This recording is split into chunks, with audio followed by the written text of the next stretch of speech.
Alam niyo po ba nagsalita itong si Meltran at nagbigay siya ng pakikiramay dito po sa pamilya ni Mima Alicia, mga kababayan. Itong ating kaibigan na vlogger na ginawan ng hindi maganda. Ano po dito, may babala daw siya sa grupo daw po, mga kababayan, ni Mima Alicia, which is yung mga kaibigan na nakapalibot dito po kay Mima Alicia. So ngayon, ito pakinggan po natin kasi ang pinapalabas dito, mga kababayan, ni Meltran, talagang ito masasabi po natin na isang literal at malaking ka-fake newsan po ito, mga kababayan, kasi ang gusto niyang palabasin dito yung nagpayari, mga kababayan, or nagpatumba kay Mima Alicia, yun daw po mga politiko na nagbabayad, naguutos dito daw po kay Mima Alicia. Uulitin ko lamang po, mga kababayan, hindi po bayaran na vlogger itong si Mima Alicia. Dahil alam naman po natin, mga kababayan, na yung mga ibinabalita po nito, na yung mga ibinablog po nito, talagang mga kababayan, malaya niya sinasabi kung ano yung gusto niyang sabihin. Kaya nga sabi ko nga sa inyo, tinig po ito sa lalamunan, mga kababayan, nung mga politiko na binabanatan po niya. So ngayon, ito, pakinggan po natin. Okay, maupay nga aga sa ikasi ko waray-waray. Ako ay nagsimpatya sa pagkamatay sa nato kababayan na taga-barangay Antipulo, Lawang, Northern Samar. Na kung diin ay magkahipit man lang kami dida sa Lawang, ano? Sorry. Na kay Roman ni Mima Alicia Lipata, nagamit siya sa sindikato. Yan na, kay nagamit siya sa sindikato, maaram sira na damo na knowledge sa mga nahitabo sa kanya sa nagbabayad sa kanya. Parang pinapalabas niya, mga kababayan, na yung nasa sa likod nung pagkawala ni Mima Alicia, mga kababayan, ayun daw mga nagbabayad sa kanya. Kasi parang ang pakiramdam niya, sinasabi niya dito, nagamit daw si Mima sa sindikato. Anyway, tuloy pa natin. Mamaya, malalaman niyo, mga kababayan, yung posibleng katotohanan tungkol sa kung ano ba talaga yung nangyari kay Mima Alicia. Pero gaya nga ng paulit-ulit kong sinasabi, mga kababayan, much better pa rin hintayin natin yung resulta ng isinasagawang investigasyon ng ating mga kapulisan para mas klaro kung ano yung lalabas sa kanilang findings, yung ginawa nilang pag-iimbestiga, kung ano yung resulta, mga kababayan. Ano po, so ngayon tuloy pa natin. Problema, kaaturan, ano? Si Mima, dire iton may iwasan na nag-iistorya sa nanay niya o bangin sa mga sangkay niya. Mga kaibigan. Kaya, paalala ko lang sa nanay o kasangkayan ni Mima, delikado ang inyo kinabuhi yan na. Paalala daw doon sa ina ni Mima Alicia at doon sa mga kaibigan ni Mima Alicia, delikado daw, mga kababayan, para sinasabi dito, delikado yung buhay. Kasi baka daw nakakapagkwento si Mima Alicia nung mga bagay, mga kababayan, na alam niya na naging dahilan kung bakit siya, mga kababayan, ginawa ng hindi maganda. Ano po ngayon, tuloy pa natin. Kasi para diri maigawas ang mga sekreto na kung sino ang nagbabayad kay Mima Alicia. So kung sino ang nagbabayad kay Mima, yan na, isa-isa na nagawas ang Eto fake news talaga to, mga kababayan, kasi si Mima Alicia po talaga hindi natin masasabing bayarang vlogger yan kasi malaya niya nasasabi kung ano yung gusto niyang sabihin, mga kababayan. Hindi katulad ng mga didisit na iisa lang yung kanilang sinasabi sa publiko na hanggang ngayon ipinipilit pa nila yung Boss B, mga kababayan, na ipinapakalat ni Jay Guevara na fake news peddler. Diba? Doon makikita nyo, mga kababayan, kung gaano ka fake news itong mga vlogger na sumusuporta kay Sara Duterte. Kaya nga, mga kababayan, dito pa lang masasabi natin na fake news na agad yung sinasabi ni Meltran dito. Halatang wala siyang alam sa mga nangyari. Ano po ngayon, tuloy pa natin. Kamaturan. Primero pala sa akong pagbagaw, pag-istorya didi sa social media, na sabi ko, i-take note ninyo, kung mamatay si Mima o sino mang pro-BBM vloggers, pag namatay, sino ang suspect? DDS, yan na, susugad nila DDS. Pero kung ako ang DDS, Ipapapatay ko ba si Mima? Dire kay masisira ang DDS, di ba? Yan, dito may point siya mga kababayan. Kaya ito para sa akin na ngayon pa lang in my personal opinion sinasabi ko sa inyo mga kababayan na hindi po talaga natin masasabing connected sa politika yung nangyari mga kababayan kay Mima Alicia. Pero gaya nga ng paulit-ulit kong sinasabi, hintayin pa rin natin mga kababayan yung resulta ng investigasyon. Ano po dito sa pagkawala ng ating kaibigan na ito? Ano po ngayon, tuloy pa natin. So sino? Normally, ang naggamit sa kanya dahil marami na siyang alam. Ang orihin na istorya, kung kamaturan man itong istorya na ito na kisusugan niya na may nagawa sa social media na na-atras na sa Mima. Yan, walang katotohanan yan. Alam nyo ba mga kababayan, yung isa sa pwede kong masabi dito sa pagkawala ni Mima Alicia, na masasabi kong pwedeng maging aral sa lahat, yung pagiging mabait. Iwasan natin mga kababayan yung pagiging sobrang bait, lalo na pagdating sa pera. Ano po pagka magpapahiram ka, magpapautang ka ng pera mga kababayan, pag umabot kasi ng milyon-milyon yun na ipautang mo, halimbawa lang, at hindi na makabayad yung humiram sa'yo, posibilidad mga kababayan na gumawa ng paraan yon para mawala ka na sa mundo. Para nga naman, hindi na siya makabayad. Di po ba? Kasi mga kababayan, alam nyo, yung nandahil dito sa pagkawala ni Mima, talagang ano to yung dahilan na pwede nating masabi, naging mabait siya, naging maluwag siya sa pagpapahiram ng malaking halaga ng pera. Ano po, anyway, tuloy pa natin. Kaya naabuso hanggang sa ginawan siya ng hindi maganda. Sa kanyang trabaho. Dirikit Wala po yung kinalaman sa pagiging vlogger niya mga kababayan. Yung nangyari sa kanya, in my personal opinion, wala pong kinalaman sa pagiging vlogger niya.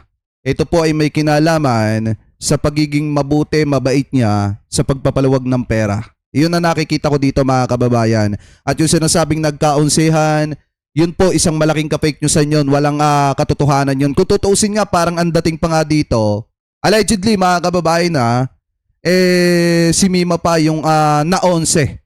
Ano po, dahil nga parang ang dating, alam nyo naman mga kababayan, negosyante to si Mima, madaling magpaluwag ng pera. Ang dating dito, naabuso yung kabaitan niya hanggang sa ginawa na siya ng hindi maganda. So tuloy pa natin. Maaram kung sino ang kaistorya. Nasa gobyerno man siya o sa gawa sa gobyerno, ang tawag nila, sindikato. Sindikato. Kaya ang police investigation, to be safe sa mga istorya nila, mga lata nila, ginsusugan nila sindikato. Kasi bisan nasa gobyerno, sindikato pa rin ang tawag nila. So, kamo mga kasangkayan ni Mima, lalo na kung very close kamo, at mayroong kamong sarabutan sa nahihitabo kung sino ang nagbabayad kay Mima, delikado. Maraming salamat. Eto mga kababayan bakit ko nasabing fake news yan? Pakinggan nyo yung sinabi dito ni Boss Mike Cervera. Ito, malaki ang posibilidad na totoo to mga kababayan. Kasi, bago natin i-play to gusto kong sabihin sa inyo, na kahit ano pa man ang mangyari dito sa issue mga kababayan sa kaso ni Mima Alicia, ang pinakamagandang dapat nating gawin, lalo na yung mga sumusuporta sa kanya, hintayin natin yung resulta ng findings ng ating mga investigador mga kababayan. Kasi kung tutuusin talaga mga kababayan, napakalaki ng progreso ng kanilang ginagawang investigasyon. Kita nyo naman, nahuli yung gunman. At pinakamalaking bagay yon mga kababayan kasi pag nahuli yung gunman, dire-diretso na yung pagtuturo ng mga yon ng mga kasabwat nila. So ngayon, mga kababayan, ito pakinggan natin yung sinabi kanina dito ni Boss Mike Cervera. Ano po patungkol po dun sa update, kung ilan na ba yung nahuli mga kababayan na nasa sa likod ng pagtumba dito po kay Mima Alicia. Ano po, so ito, i-play po natin. Tapos natin si Mima. Ang nagustuhan ko lang dito sa samahan natin, yung marunong makinig, alam mo yon, di ba? May sariling follow ba na hindi mo na kailangan na pag sinita mo, hindi na yung talagang nakikinig. Ayun ang maganda kasi, tama. nakikinig. Tama, Hindi tama. yung, sino ba to para magsaway ka sa akin? Vlogger ka rin lang naman. Pero dito nakikinig. No. Di ba? Wala sa atin. Walang ganun sa atin. No. Di ba? Hindi katulad na for the views ka talaga na porque gusto mo Ah. to. Isipin mo, 'di ba Nyolo, no, dito sa kaso ni Mima, kung for the views tayo, talagang binakbakan natin 'to eh. Mm. Oo. 'Di ba? Talagang ay si Mima ganyan, lahat sinabi na lahat. Pero Hindi, tayo sinabi na natin yung sinasabi sa atin ng investigasyon kasi may mga nagsasabi sa atin hindi pero hindi pero hindi tayo natin sinasabi. ano tayo, tumiming tayo. Oo. Nasabi natin kung kailan yung tamang oras, 'di ba? Tama. Kasi kung for the views tayo, 'di ba? Talagang nako. So, ayun na nga, balikan natin itong breaking news natin, ano? Balikan natin. Ah. Kasi nga, Mas malaki mo muna yung ano, boss, kasi may lumalabas eh. Na? Isabihin mo na yung totoong utang sa'yo ni Mima kasi baka nilalabas na bayaran si Tapos Mima. meron pang Eh, casino nga. May nakita pa akong comment tungkol daw sa casino. So Ito, mali ito. yun.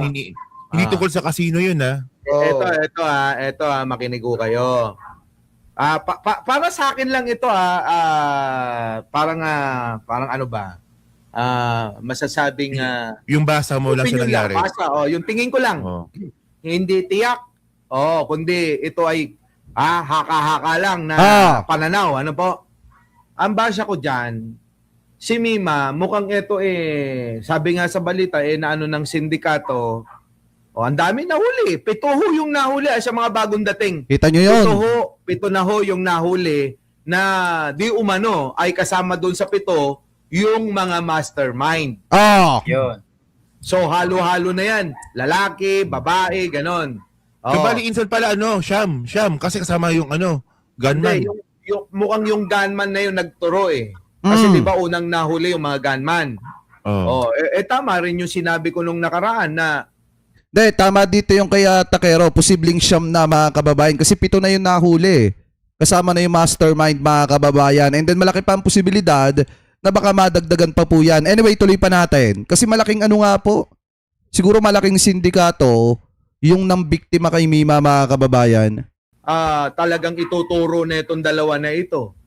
Kasi ganito nangyari sa utang na lumalabas daw, di umano na 8 million na pautang daw ni Mima. Kasi nagpapautang din talaga si Mima. Totoo yan. Sa mga hindi nyo nakakaalam. Si Mima nagpapautang. Ang problema, siguro si Mima nasilaw.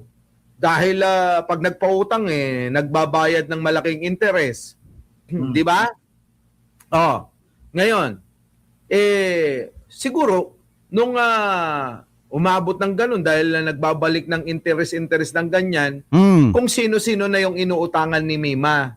Tulad ko, Para para ipautang. para ipautang. Mm. Oo. Ang nangyari kasi, yung utang niya sa akin na umabot ng 1.4, Million. yung ano doon 700 sa alahas yun alam ni Nyulo yun alam mo rin yun Oo. di ba? Maganda yung alahas na yun Maganda yun. Nakita ko yun, suot niya nung nung Pasko. Makikita nyo sa mga vlog niya yun. 700 ko binenta sa kanya yun. Pero sabi niya, hinuhulog-hulugan. Hulog, walang interes hulog. Tapos, hindi pa niya na uumpisan na hulugan yung kwintas. May drama uli. May drama siya. Hindi naman, drama na sabi niya, Boss Mike, kailangan ng pera ng nanay ko. May iyak. Di ba tinanong ko yung nanay, hindi pala totoo. So parang napilitan na yung bata, si Mima, na mangutang para ibigay dito sa mga sindikato na sinasabi ng kapulisan Mm. Di yun yung may interest. Pero yun yung mga kababayan ko sabi niya, interesan ko Boss Mike ng 5%. Sa totoo lang, malaki yun. Malaki para sa akin yung 5%. Kasi sa totoo lang mga kababayan, para sa kaalaman po ng mga kababayan Pilipino po natin, siguro minsan masasabi ng iba ang mahal ng relo ni ganito, ni ganyan. Kasi mga kababayan, kung tutusin, kaya kami nagkakagamit, yung mga, lalo na sina Nyulo, yung iba namin mga kasamahan, kasi pinapautang kami ni Boss Mike ng mga gamit mga kababayan, like mga alahas, nagpapahiram po talaga, ipinapautang po talaga ni Boss Mike yan. Yun po ang katotohanan mga kababayan. At yun din ang dahilan kung bakit ang tawag sa kanya, ang palayaw sa kanya namin, ay Boss Mike kasi sa kanya talaga kami mga kababayan ang hihiram at nangungutang, lalo na pagdating po sa pera. Ano po, yun ang totoo talaga dyan. Kaya hindi rin natin talaga maiaalis mga kababayan na magkaroon ng ganong kalaking utang itong si Mima Alicia dito po kay Boss Mike mga kababayan. At saka ang isa pa dito, mabait talagang lapitan. Ito pong si Boss Mike Cervera. Ano ba, ituloy pa natin? Pero, kasi yung mga ganun, yung mga biglaan, okay lang yun. 1 buwan, 2 buwan, hindi mabigat yun. Pero yung mahaba ng panahon, nyulo, mabigat yun. Oo. Nakal ko na Mabigat gets yun, yun. Di ba no? Nabanggit. Alam ba ni Mima yun? Ngayon, ito ang matindi kay Mima, nyulo. Alam mo si Mima, mautak. Matalino si Mima eh. Yung 5%, pinapautang niya naman ng 10%, 15%. Boss, ang malupit. Di ba? Yun na, malupit. So, lumalabas, boss, kasalanan mo. Utang eh. Bakit Ikaw pala may kasalanan eh. Ikaw pala eh. Pinahiram mo eh. Kung wala kang pinahiram, walang papautangin. Kasalanan mo yan. Joke lang. Saka yung mga kababayan, yung pinagkakalat ng mga DD shit na papakita daw si Mima ng maraming pera. Sabi pa nung iba, bayaran daw dahil maraming pera. Mga kababayan, take note. Yung perang ipinapakita ni Mima Alicia, pera po yun ni Boss Mike Cervera. Na pinapasahod niya mga kababayan, yun ay sahod ng mga tauhan niya dun sa salon at dun sa iba niyang negosyo. Kumbaga, pag araw ng sahudan mga kababayan o kinabukasan, sahudan ng mga empleyado niya, kinikwenta po yan. Kinikwenta yan mga kababayan ni Boss Mike Cervera. Ngayon, ang ginagawa ni Mima, piniplex yung pera. So siguro kaya naiisip ng mga DD shit na mapera mga kababayan dahil nga nakikita nyo sa camera yung flexing ni Mima Alicia. Pero ang totoo po doon, pera po talaga ni Boss Mike Cervera yon. Yun ay kinita ng kanyang negosyo. Ano po ngayon, tuloy pa natin. Di ba? Hindi, ito yung tanong ng mararami eh. Yung sa pito ba, kasama ba dito yung boyfriend? Ay, yun ang hindi pa malinaw. Hindi pa natin alam eh. Oo, hindi ako wala pa naman ako ano doon sa boyfriend kasi nga, 'di ba? Baka lang ano. Baka lang. Pero Pwedeng, doon ako pwedeng hindi. Ito natitiyak ko na talagang si Mima na porsige na mag-provide ng maraming pera kasi nasilaw din sa Interest. kinikita Natubo. niya. Kasi Natubo, itong no? lately, kung inyong mapapansin, 'di ba, hindi na siya active sa pag-vlog niya. Hindi na Tama. ganun eh. Mag-vlog man yan eh. Kakaprangot na lang eh. Hindi Hindi boss, totoo yan. Hindi na siya yung di ba ganyan niya si Mima at Hero Makmak, di ba? Uy, vlog tayo. Kahit na tayo stop. Vlog muna tayo. Naghahanap ng content yan sa atin. Sa atin nagtatanong ng content yan eh. Tapos sabi niya pa nga, sabi nga, inaasar nga ni Boss Mike, gatas na gatas, di ba boss? Ganyan yung mukha nga niyan. May naalala ko, magkakasama tayo nun, Makmak, tsaka Insan Takero sa Hong Kong. Oh. Nawawala siya sa banding natin kasi mamaya nagbablog. Naka-live. Kapag naka-live tayo, sisingit para sabay sa vlog. Masipag talaga, di ba? Ang ginagawa ni Mima, yung nakakatawa kay Mima, magla-live ako. Gagawin niya naman, magre-record siya. Kasi i-upload niya sa kanya. Yan. Diba? Ganyan siya. Ganun yung diskarte ni Mima sa sa buhay. Ano nga ako dito, Cosmic, naalala ko kasi na-in-upload ko yung mga video sa Hong Kong, yung mga way back, 2 years ago, mga ganyan. In-upload ko, naaalala ko si Takero, hindi magkandadala sa mga daladala ni Mime. Siya ang assistant ni Mime. Hindi magkandadala si Takero. Si Mima, video ng video. Yan. Vlog ng vlog. Kaya nga nung Prinsesa talaga. Kaya nga nung sunod travel, umiwas na ako eh. Teka lang sino kaya? Sino yung sumunod? Si Ballpoint yung sumunod. Palit sa'yo. Si Ballpoint. Tapos si Nyolo rin nata. Sa Malaysia. Malaysia daw. Tawa kami ng tawa ni Jen kasi sabi ko, nandiyan si Nyulo, gagawin na naman taga-bit-bit ni Mima. Tawa kami ng tawa, taga-bit-bit ni Mima eh. Taga-bit-bit ng bag, taga-bit-bit ng charger, i-charge mo sa Pagkain. niya. Pag hindi nag-charge yung cellphone niya, kunwari, sinaksak mong gano'n pero hindi nag-charge. Kunwari, nasuksok mo lang pero hindi nag-charge, parang natanggal. Magagalit pa sa iyo yun. Oo. ibig sabihin, pinapaliwanag natin na si Mima masipag talagang bata. Tama. Tsaka madiskarte. Sa pag-vlog niya, sa trabaho niya na, di ba? Yung mga content niya na maya't maya meron. Sasabihin pa nun, Mima, tara na, kain na tayo. Wait lang, tatapusin ko lang yung i-upload ko. Di ba? Wait lang, i-upload ko lang ito. Wait lang, i-schedule ko na. Kaya sabi ko, Mima, gawin mo na sa isang gawaan lahat ng content mo sa buong maghapon, schedule mo para hindi ka maabala kasi nawawala ka sa banding eh. Tama. Oo nga. Diba?